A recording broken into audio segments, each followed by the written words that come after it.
Hi, I'm Ricky. Today I want to talk about how hoarding led me to minimalism.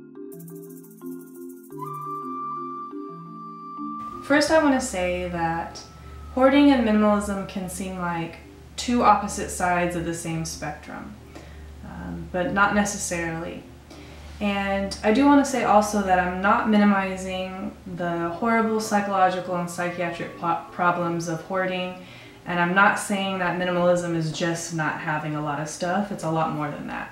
But today I want to talk about my experiences and how hoarding really helped me develop a more minimalist lifestyle. About 2 years ago, my grandparents started to lose the ability to take care of themselves, and so my mom and I moved them into a retirement home. And after we moved them in, they weren't capable of emptying out and going through their old house and getting rid of stuff. So my mom and I had to, and yikes. Their house, it wasn't really a candidate for being on an episode of Hoarders, but it was pretty bad. I remember this plastic cereal bowl on the dining room table, and it had stale old peanut brittle melted into it with pennies and a rainbow eraser and a razor blade in it. And it was all stuck together, and I asked my grandma, "Can I get rid of this? Can I throw this away?" And she said, "No, don't throw that away. It's valuable to me." We came across this same sort of sentiment over and over. Hundreds of dusty old car mechanic magazines in the garage. You know, can we donate these or throw them away? No, they're valuable. I remember finding a bag of probably 50 really cheap toothbrushes. Can we donate these? Can we get rid of these? No, it's valuable. So it took my mom and I about 2 weeks of working 10 to 12 hours a day to completely clear out their house, and we donated and threw away so much stuff. And when we went through it, none of it was really valuable. To me, it was mostly trash or things that didn't matter.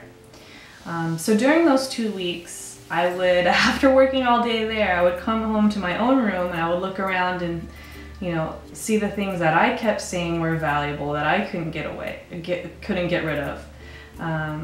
Stacks of clothes that I never ever wore.